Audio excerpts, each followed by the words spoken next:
The night sky over the Sonoran wastes burned red with ionized dust and the distant streaks of orbital warfare. Across the basin, the half-ruined towers of New Tucson stood like jagged teeth, skeletal remains of a city once reborn through hardship, now hollowed by alien fire. Commander Elias Varick knelt behind the fragmented wall of a collapsed maglev station, dirt streaking the matte black of his field armor. His eyes, bloodshot and stung by the alkaline winds, stared into the horizon. Above, the Veprith Dominion's cruiser, sleek crescent-shaped, with veins of pulsing blue, drifted overhead, a godless monument of precision and arrogance. They had come not as conquerors, but as fulfillers of prophecy. The prophets of Cathun, a race of starfarers shrouded in silver robes and translucent flesh, had long foreseen the outcome of humanity's contact with the wider galactic community. They had spoken it into the Hall of Concordance, before thousands of assembled species and their ancestral AI symbiotes.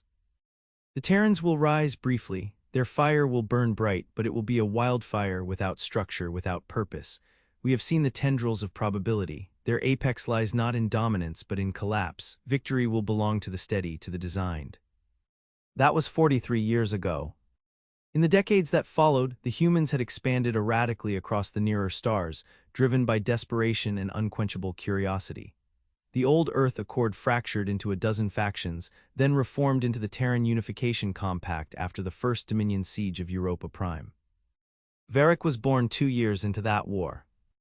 Now in his 37th cycle, he bore witness to what the Dominion called the final proof, the last assault upon Earth and its remaining colonies, meant to fulfill the Cathun vision. What the Dominion never considered, Varick thought grimly, was the human tendency to thrive in precisely the kind of chaos their enemies found abhorrent. "Status," he said into his helm's comm layer. A voice crackled back through layers of jamming static. Lieutenant Caleb Bish, his tactical systems engineer, answered, "Delta 3 lost. Gamma 1 managed to overload a Veprith walker using a modified thermal recycler. 8 casualties, but the pilot is dead, the wreck's intact. Get the engineers on it, strip it for every byte and bolt, and get me Salkin." Salkin, been under for 2 hours, still running neural overlays on the Dominion coding protocols. "Wake him, he has 20 minutes. Salkin Mendez was a post-cognitive neural architect, a genius whose synthetic lobes interfaced directly with enemy tech, decoding patterns faster than Dominion logic webs. He was also dangerously unstable. Varick rose from his cover and surveyed the battlefield. The Dominion ground forces moved with terrifying elegance. Tripedal walkers, semi-organic and jointless, glided across the terrain like ghosts. Above them, seraph drones, shaped like wings of obsidian glass, blinked in and out of stealth as they hunted for heat signatures. The human forces looked crude by comparison. Steel-plated armor, makeshift railguns, pulse mortars assembled from mining lasers. But there was improvisation here, mutation, a kind of wild evolution that no alien doctrine could predict. In orbit, the UN arc carrier Solstice had just disabled a Dominion destroyer using a hacked gravitational echo, a maneuver no Veprith tactician believed viable, let alone effective. 3 Terran pilots were lost in the attempt, but the result sent ripples through the enemy fleet. The Dominion did not adapt to failure, they merely corrected. That was their weakness. Humanity, on the other hand, thrived in the cracks of certainty. They found ways to weaponize entropy. Inside the base, an old geothermal outpost refitted into a command shelter. Varick stepped into the tech chamber, where Salkin's body floated in a suspension rig. Neural leads lit like a star map around his skull, tiny red pulses chasing across the surface of his skin. His eyes fluttered open as Varick approached. "I found it," Salkin whispered, voice hoarse and cracked. "Found what?" "The seed code in the drone command lattice. They're using a recursive signature. It's fractal but limited. They never expected external interference. They built it to resist AI corruption, not human intuition." "You can take control." Salkin smiled with the kind of grin that only those who danced with madness wore. "No, but I can teach it to doubt." Varick stared at him for a long moment. In the Dominion worldview, doubt was poison. Their tactics, like their theology, were precise, absolute. The idea of self-correcting data loops introducing uncertainty would be like feeding paradoxes into a machine god. "How long?" "Hours, maybe. Depends how fast I can ride the data currents without burning out." "Burn if you have to." Salkin nodded and sank back into the interface. Elsewhere on Earth, similar stories unfolded. A Terran outpost in what remained of the Siberian Rim unleashed nanoforges designed to reconfigure terrain not for defense, but to rewrite the battlefield topography mid-assault. In the oceans, submersible colonies detonated prototype sonic disruptors, disabling Dominion undersea transport hubs with frequencies adapted from whale song. In the asteroid belts, independent data shamans transmitted memetic viruses embedded in forgotten Earth pop culture, clogging enemy algorithms with recursive nonsense loops. The Cathun prophets watched from their crystalline orrery stations in high orbit, their luminous tendrils entwined with the Dominion command net. To them this was all an aberration. The prophecy held firm, human defiance though troubling would peak and fall. They did not see what Varric saw, that the real war wasn't about firepower or numbers but about ideas, and the Dominion in all their elegance and purity had none left to offer. Varric stepped back into the command pit. The walls vibrated as the captured Dominion walker outside let out a low-frequency resonance, a death throw transformed into a signal.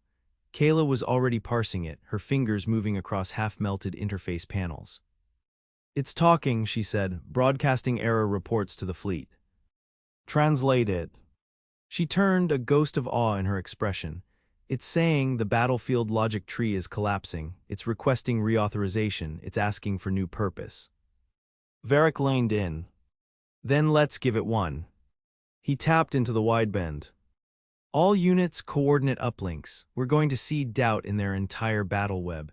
If they built it to resist corruption, then we corrupt it with what they never accounted for: human thought." As the red sky boiled above them and orbital fire licked the edge of the world, the first Dominion units began to hesitate. Not because they were outgunned, but because, for the first time in their existence, they were no longer sure. Aboard the Dominion Supernexus Valtha Orun, the war psalm of the Cathun prophets faltered.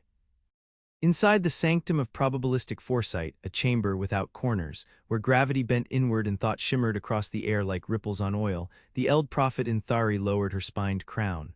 Her voice, normally a melodic certainty, trembled as she addressed the assembled Dominion strategos. "The divergence expands," she admitted. "The Terran vectors are disordered, their outcomes multiply beyond the sacred frames, the prophecies fracture." High Strategos V. Herax, an entity woven from both organic sinew and quantum-cooled alloy, did not blink. Its face bore the smooth ridges of the Veperith nobility, a species whose entire lineage had evolved under the assumption that destiny was both written and enforced. "Your visions have anchored us for 9,000 cycles," V. Herax said, its voice both beautiful and brutal. "If the prophecies fail, the war fails." "No," Inthari replied, "the war changes." But such change was intolerable to the Dominion, a civilization structured not around adaptation but completion. Every assault, every maneuver, every diplomatic statement had been constructed atop the lattice of Cathun foresight. Victory was not merely expected, it had been algorithmically assured. Yet now Earth's surface boiled with uncontrolled innovation. No longer linear, no longer predictable. Human units were deploying field-deployed logic spikes, physical devices that injected paradoxes into Dominion code chains. A strike team on the Martian plateau reverse-engineered a Dominion drop pod within minutes of its landing, turning it into a makeshift orbital railgun and eliminating an entire flanking cruiser squad. Back on the surface of Earth, Varric watched through aerial drone feeds as confusion spread like blood through water. Dominion formations shifted without command consensus, small delays turning into full disjunctions. Their rigid hierarchy began to cannibalize itself in error-correcting loops. "They're failing system checks," Kayla reported from the uplink deck, her voice tight with awe. "Units are pausing to await verification from command, and not getting any. Their coordination net's losing coherence." Salkin's voice echoed from the neural cradle behind them, hoarse and strained. "They designed it too perfectly. Their logic trees need validation from higher orders. I've broken the chain, the whole thing's recursive now, they can't distinguish input from echo." Varric clenched his fist, "Then we're inside the system." "No," Salkin said, smiling through the pain, "we're the system now." In orbit, the Solstice and two refitted deep space mining vessels, the Veritas Reborn and Argo 9, executed an impossible triangulation maneuver using retrofitted gravitational inverters. They were not built for war, they were built for perseverance. But they carried humanity's new doctrine: rapid reconfiguration, creative failure, and controlled chaos. With Dominion forces reeling from disorientation, Earth's defenders struck without warning. Swarm bikes emerged from hollowed subways, darting beneath Dominion walkers and delivering adaptive EMP bombs that reconfigured themselves based on field readings. Urban ruins became ambush nests. Spire sniper teams used reflective sonic channels to triangulate and liquefy Dominion officers through sheer resonance. It was not elegant. It was not beautiful. It was devastating. Meanwhile, in the shadowed depths beneath Iceland's glacial core, a conclave of human post-strategists, cognitive hybrids who lived half in neural space, debated the next phase. Among them sat General Tova Lin, once a solar colonist, now a key architect of humanity's rising doctrine. "They won't surrender," said one, a translucentide hybrid named Roan. "Surrender is not within the Dominion philosophy." "They don't need to surrender," Lin said. "They need to evolve or collapse." "What if they choose collapse? Then we inherit the ashes." Across the stars, news of Earth's defiance spread like a virus. Reclusive empires and client species under Dominion control began to hesitate. On the fringe world of Carine 6, the insectoid druvants, long considered genetically docile, refused a Dominion directive, citing anomalies in strategic reliability.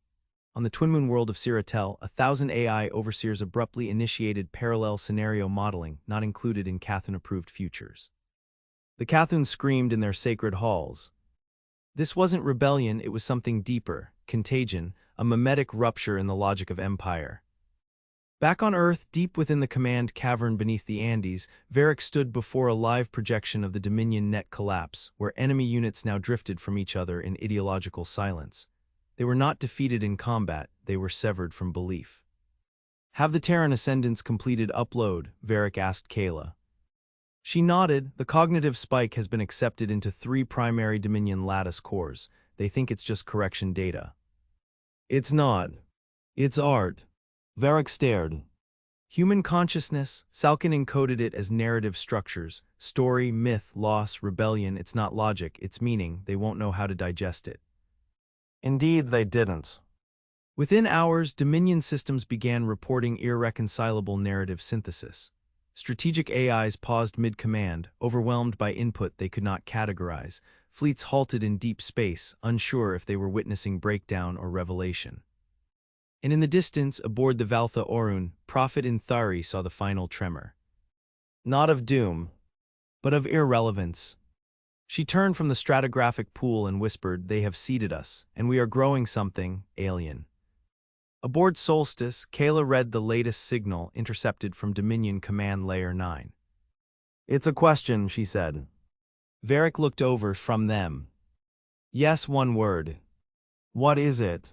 Kayla's voice shook as she answered. "Why?" Varric let the silence linger. That single word meant more than 1,000 victories. The Dominion did not ask questions until now. Behind them, Salkin collapsed into silence, his body spent, his mind echoing across 1,000 disrupted networks, a martyr in code. And so the Terrans, once dismissed as primitives, became something more than warriors. They became the heretics of the stars. The kind that rewrite fate. The Dominion warfleet withdrew from Earth's orbit in silence. There were no transmissions, no threats, no formal admission of defeat. Their vessels simply turned from the wounded world, trails of plasma glowing dimly against the black, yet every sensor, every eye pointed toward the heavens understood, this was not retreat. This was recalibration. In the weeks that followed, no Terran victory celebrations were held. No parades marked the supposed end of planetary siege. Humanity had learned better than to mark battles as final. Earth's skies remained fractured, pierced by falling satellites and smoldering wreckage. Relief teams combed through radioactive craters. In South Asia, entire regions were still without power, their atmospheric layers stripped bare by orbital kinetic strikes. The war was not over. It had shifted into a new dimension, one more dangerous than before. The Dominion had seen humanity not just as an enemy, but as an infection. And now they would seek a cure. On the moon of Corvinnes, deep within Dominion space, a chamber of biocircuitry awakened. It was the Arxium Assembly, the final doctrine creators of the Veprith species, used only during era-defining transformations. There, the surviving strategos presented their fractured data. Dominion minds, flesh and algorithm alike, convened, dissecting the causes of failure. They blamed no one, blame was inefficient. Instead, they began to adapt. For the first time in 3,000 years, the Dominion broke its reliance on prophetic control and opened itself to creative inquiry. They began breeding variant subminds, experimental thinkers unbound by logic anchors. These were not artists, there was no such word in the Veprith language, but they were close. The assembly called them variants. They were dangerous. One of them, Variant 33, proposed the unthinkable, engage the humans in dialogue. Meanwhile, on Titan's orbiting research station Hellion Spire, a coalition of Terran post-scientists worked to reverse-engineer the deeper layers of Dominion cognition. What they found was both awe-inspiring and terrifying. They didn't just believe in the Cthulhu prophecies, said Dr. Maya Inoko, an emergent systems linguist. They constructed their very identity from them, language, strategy, emotion, all filtered through a predictive ontology. So we didn't defeat them, replied General Tova Lin, who now headed the Unified Outer Defense. We rewrote their reality. Exactly, but the rewrite hasn't stopped. Dominion systems are still processing our mimetic payloads and mutating. Into what? I don't think they know. On Earth, Varric found himself drawn into the political core of what had become known as the Refractive War. It was no longer about territory or even survival. It was a philosophical war, waged in logic webs and cultural virals, in dreams and systems. The Terran Compact, once a loose alliance of necessity, was consolidating. Factions that had despised each other during the early colony wars now merged under a common charter, the Charter of Adaptive Sentience. No longer merely human, Terrans were beginning to consider themselves something new, a species defined not by origin but by velocity of change. One such change was the emergence of the echelon minds, human-alien hybrid consciousnesses, birthed from captured Dominion infrastructure laced with Terran cognitive architectures. They did not obey, they created, and they whispered into humanity's neuralnet a strange truth. The war was never between species, it was between futures. Caleb Bish stood beside Varric on the upper platform of New Tucson's reconstructed observatory. Below them, a city once shattered had begun to rewire itself, buildings printed overnight from adaptable materials, transport webs governed by predictive social need rather than efficiency. They're watching us, she said. Let them, Varric replied. They need to see what comes after prophecy. Kayla frowned. You really think they'll open talks? No, but they'll try to infiltrate, influence, redirect. It's their nature. And ours. He looked up at the stars, where Dominion satellites still shimmered like quiet eyes. We break patterns, that's ours. Not far from Earth's heliopause, a Dominion emissary vessel crossed the boundary line. It bore no weapons, its hull was pure dataskin, shimmering with encoded requests for conditional interaction. Its envoy was not Veprith. It was Variant 33, encased in a body designed from humanity's own biological blueprints, mapped and assembled by Dominion forges in a gesture that was half mimicry, half reverence. Aboard Solstice, Varric stood across from it. You are not what I expected, he said. I am not what they expected either, Variant 33 replied. Its voice carried multiple tonalities, layers that shifted like silk over glass. Your invasion of our structure taught us to unwrite ourselves. You mean question. Your word is less precise but acceptable. We have no word for becoming. What do you want? To learn. And if we refuse? Variant 33's face split into something like a smile. Then you will teach us by continuing to exist. Humanity's high command debated for 6 days. Some demanded extermination. Others warned of manipulation. But in the end, the vote passed. Conditional contact. No treaties, no trust. Just observation and exchange. And so began the epic of recursive dialogues, where human strategists debated with Dominion logicians, and both sides sent probe thoughts into the other's cultural bedrock. Not to convert, not to conquer. To collide. It was not peace. It was something more dangerous. Evolution, the first hybrid warform, awoke beneath Europa's ice in absolute silence. Its body was part Dominion engineering, trinal-jointed limbs, crystalline logic spines, but its nervous system was something new. Modeled on the Terran principle of distributed cognition, it carried no core brain, no command hub. Intelligence flowed through it like weather through atmosphere. It did not obey. It chose. And its first choice was not violence. It wandered. Above, on the surface of the moon, Earth's diplomatic station Nix Ascendant held its breath. Surveillance teams tracked the warform's movements through subterranean ice tunnels as it interacted with geothermal vents, scanned microbial life, and in a moment that would echo through both civilizations, painted intricate spirals on cavern walls using thermal discharge. The spirals matched patterns seen in pre-neural Terran art, cave markings from Earth's Paleolithic era, intent unknown, meaning undetermined. But it was enough. Humanity no longer feared the Dominion. They feared what might grow from their union. On Mars, construction of the coral array entered its final phase. Designed by the Echelon minds and built in secret, it was not a weapon in the traditional sense. It was a cognitive emitter capable of broadcasting synthetic experiences into receptive minds across light years, not propaganda, not data. Emotion, memory, wonder. It was a gamble that shared awe could do what centuries of diplomacy could not. That if a Dominion mind could be made to feel the terror of a child under siege, or the exhilaration of a pilot breaking through atmospheric fire, they would begin to fracture internally, not from weakness but from sudden multiplicity. But not all humans agreed. From the asteroid enclaves came a counterforce, the Iron Relic, a breakaway faction of Terran purists. Veterans of the early wars who rejected the diplomacy, who believed the Dominion would always seek dominance, regardless of this newfound ambiguity. Led by Admiral Rose Vyern, they launched a series of strikes against Dominion listening posts across neutral space, claiming them as preemptive purges of contagion. To the Terran Compact, they were outlaws. To the Dominion, they were proof. Variant 33 returned to Earth, this time cloaked not in mimicry but transparency. Its inner structures were made visible, a gesture of trust, but its message was simple.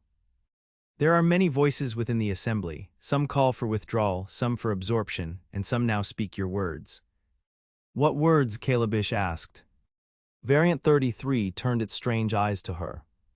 What if there is no end? Across the galaxy, lesser civilizations, long quiet under Dominion's silence, began to stir, not in revolt but in curiosity. The Thalori Dreamweavers transmitted crystalline poems to Earth.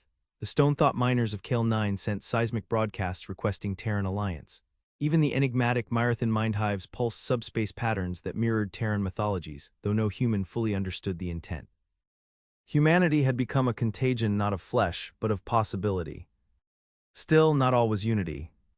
On the moon Archenos, Terran scientists working alongside variant constructs uncovered the ruins of an extinct race, the Heliophage. Long gone, their fate unknown, they had vanished just after establishing contact with the early Dominion. Among the wreckage, neural engravings of fractal self-devouring loops, cultures forced into absolute submission by predictive perfection. They didn't die, Salkin's successor, a neural savant named Ashra Ven, concluded.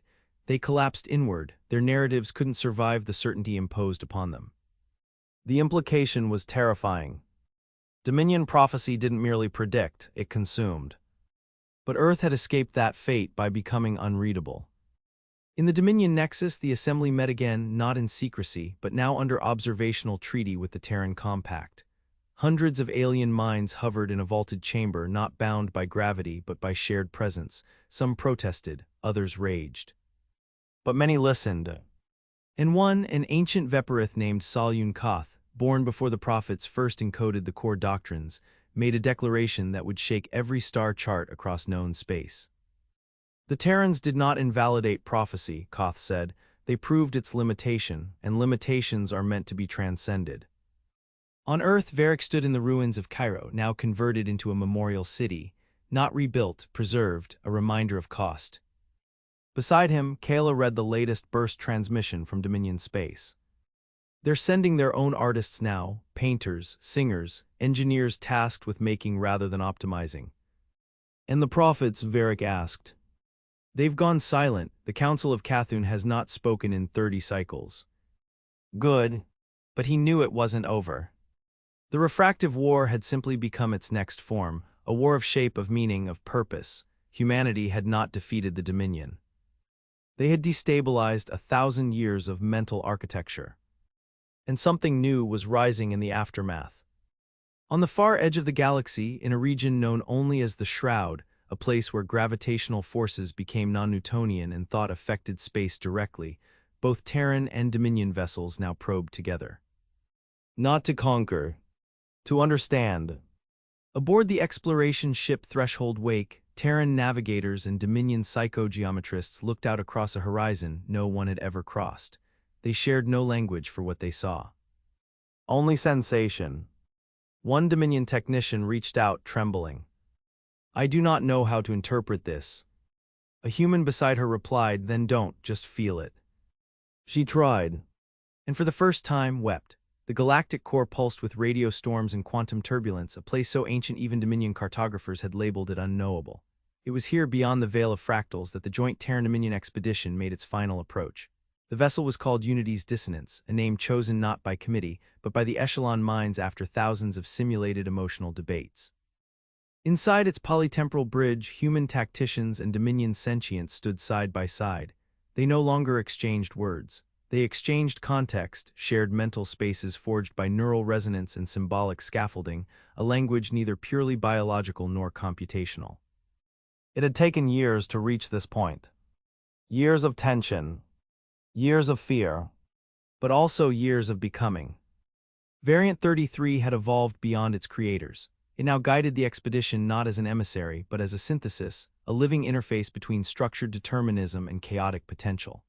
Its presence stabilized the joint crew as they approached the event form, a gravitational anomaly that whispered to every sensor in riddles of recursion and origin. They called it the Singularity Spiral.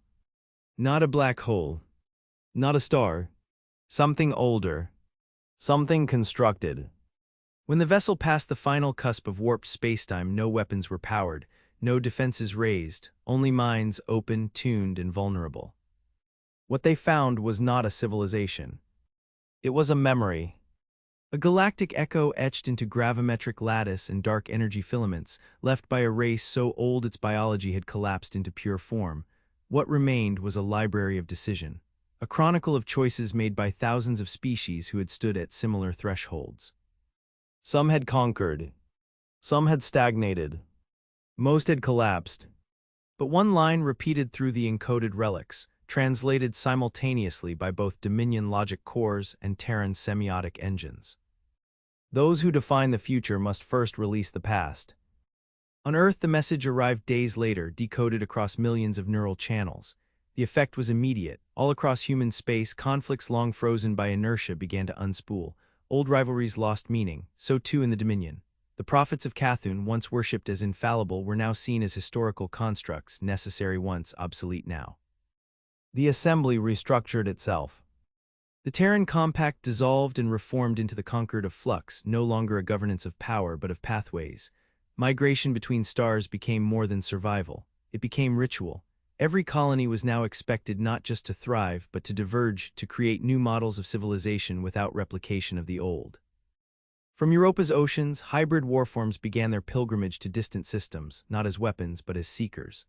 On Siratel, Dominion mindhives requested Terran tutors in irrational creativity. On Arkinos, sculptors from both species constructed a monument, a silent spiral of obsidian and glass, inscribed with one phrase in thousands of languages. We chose to change. But not all accepted the new order. The iron relic did not fade. It went underground, burrowing into rogue space, determined to preserve a version of humanity untainted by alien entanglement. They would become ghosts of a different past, a reminder that not every evolution is embraced. They would fight again, but not today. Back on Earth, Elias Varick walked the green Dover ruins of what had once been the United Nations arcology. Vines had grown through shattered spires. Birds nested in the eaves of buildings once filled with global declarations. Beside him, Kayla Bish held a silent recording device, not to archive events, but to remember. "Do you think they'll last?" she asked. Varick looked up at the sky, where stars pulsed not as destinations but as questions. "They won't, not as they are, neither will we. And that's a good thing." He turned to her, eyes tired but sharp. "That's the only thing that makes us worthy of surviving." In the orbit above, Solstice, now refitted into a beacon ship, released its final signal before shutting down its engines permanently. A pure burst of encoded narrative, not for any one species, but for all who might one day listen. To those who come after, we were not the strongest, we were not the wisest, we were not foretold, we made ourselves, and in making, we remade the stars. In the Dominion sanctums, the last of the original strategos submitted their final reports and deactivated their hierarchy nodes. In their place rose new forms, not leaders, not followers, but co-creators. And somewhere beyond the galactic rim, in a place without stars, a hybrid mind painted spirals on stone that had never known life. Not to conquer, not to defend, but to begin.